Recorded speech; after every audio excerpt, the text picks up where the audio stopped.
મિત્રો next question આપણો section B નો નિર્વનીકરણની અસરો. 9મા પ્રકરણનો પ્રશ્ન છે. સંગ્રહાલયોની જાળવણી માટેની ભૂમિકા આપણે સમજ્યા પછી આપણો હવેનો અગત્યનો પ્રશ્ન છે 9મું પ્રકરણ. અને 9મા પ્રકરણના બધા જ પ્રશ્નો બેટા ઇઝી છે, બહુ સરળ છે. સરળ એટલા માટે છે કે આપણે છે ને એને પ્રાઇમરી સેગમેન્ટથી શીખતા આવ્યા છીએ.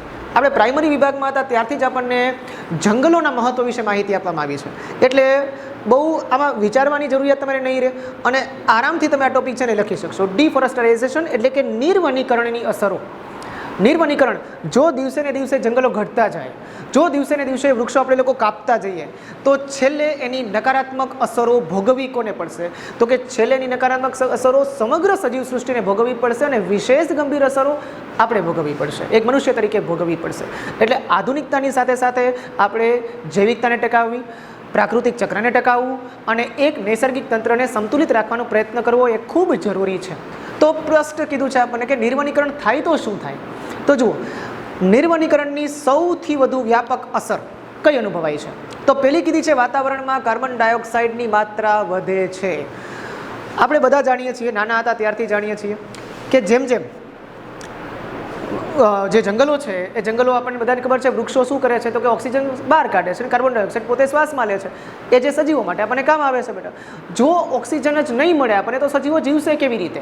તો પહેલી વાત જરૂરી છે કે કાર્બન ડાયોક્સાઇડની માત્રા વધારે ન વધે એના માટે થઈને તમારે મહત્તમમાં મહત્તમ વૃક્ષો છે એ વાવવા જરૂરી છે. તો જેટલા કાપીએ છીએ એની સામે આપણે એટલા ઉગાડતા નથી. એટલે નિર્વનીકરણનો પ્રશ્ન ખાલી ભારત પૂરતો જ સીમિત છે એવો નથી, પણ નિર્વનીકરણનો પ્રશ્ન અત્યારે વિશ્વવ્યાપી છે. પણ ભારતમાં એની અસર થોડી વધુ અનુભવાય છે. એક તો જંગલોનું પ્રમાણ ભારતની અંદર ખૂબ ઓછું છે, એ પણ એક સૌથી મોટો મુદ્દો છે.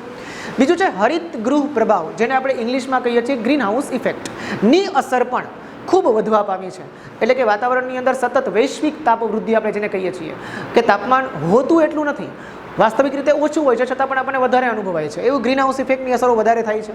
બીજું છે વૃક્ષોનું આચ્છાદન દૂર થાય તો માટીનું ધોવાણ થાય, અને જો મિત્રો માટીનું ધોવાણ થાય તો ખેતીની ફળદ્રુપતા પર મોટી અસર પડે, માઠી અસર પડે, જે ભારત જેવા દેશને બિલકુલ પોસાય નહીં. શું કામ ન પોસાય? આપણે બધા જાણીએ છીએ કે ભારત એક કૃષિ આધારિત દેશ છે અને જ્યાં કૃષિ એ ભારતની આર્થિક કરોડરજ્જુ હોય તો એને ફળદ્રુપતાના તત્વથી જ માપી શકાય. ફળદ્રુપતાનું તત્વ ઓછું તો પછી આપણું ભારતીય અર્થતંત્ર નબળું. તો ઇકોનોમિક્સની દ્રષ્ટિએ પણ વૃક્ષો આપણા માટે ખૂબ જરૂરી છે. માટીનું ધોવાણ ન થાય એટલા માટે થઈને વધુમાં વધુ જે વૃક્ષો છે એ વાવવા જરૂરી છે. કારણ કે વિજ્ઞાનની પરિભાષામાં પણ આપણે શીખેલા છીએ કે વૃક્ષોના મૂળ શું કરે છે? તો કે વૃક્ષોના મૂળ એ જમીનના જે ઉપલા કણો છે, માટીના કણો એને પકડી રાખે છે, ચોંટાડી રાખે છે, જેથી કરીને ધોવાણ નથી થતું બેટા. તો આપણે એક મોટો માઇનસ પોઈન્ટ છે. બીજી સ્લાઇડ જે છે એમાં જોયો છે આપણને શું માહિતી આપી છે આગળ? દ્વીપકલ્પીય ભારત. દ્વીપકલ્પ કોને કહેવાય? આપણે ભણી ગયા છીએ.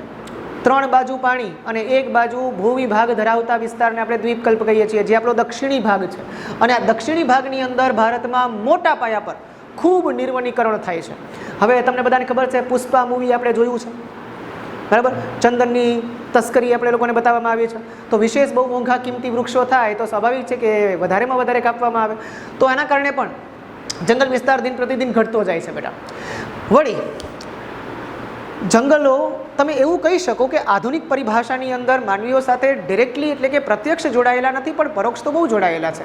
પણ પહેલી પ્રત્યક્ષ અસર સંપૂર્ણપણે જો કોઈ ઉપર નકારાત્મક રીતે થતી હોય તો એમાં વસતી જીવ સૃષ્ટિ ઉપર છે બેટા. કારણ કે જંગલો અનેક સજીવોનું આશ્રય સ્થાન છે અને જંગલો દૂર થશે એટલે એના આશ્રયસ્થાનો ટૂંકા થશે, એના આશ્રયસ્થાનો ટૂંકા થશે એટલે એમના સમગ્ર જીવનના અસ્તિત્વ પર બહુ મોટો ખતરો થશે. કદાચ એ પ્રજાતિ લુપ્ત થવાના કદાર ઉપર પણ પહોંચી જાય. એ આ જરૂરી છે, એટલે ન થવું જોઈએ, બિલકુલ યાદ રાખીએ. પરિણામે જો સજીવો આશ્રય સ્થાનો ગુમાવે તો વન્યજીવો ખોરાક અને પાણીની શોધમાં, માનવીઓની જેમ એને પૈસાની જરૂર નથી બેટા, માનવીઓની જેમ એને ભૌતિક સંપત્તિની જરૂર નથી, પણ એને તો શું જોઈએ છે? એને એની બેઝિક નીડ જોઈએ છે, પ્રાઇમરી નીડ જોઈએ છે, ખોરાક છે અને પાણી છે. જો એને જંગલ વિસ્તારમાં પર્યાપ્ત માત્રામાં મળતા રહે તો એ પ્રાણીઓ ક્યારેય જંગલમાંથી બહાર આવવા માટે પ્રયત્ન નથી કરતા. પણ હવે ભોજન જ ઓછું થઈ ગયું છે, પાણીના સોર્સ જ ઘટી ગયા છે, તો સ્વાભાવિક રીતે એ બહાર આવશે. અને માંસાહારી વન્યજીવો દ્વારા જંગલની નજીકના ક્ષેત્રોમાં વસતા પશુપાલકોના પાલતુ પશુના મરણના બનાવો વધી રહ્યા છે.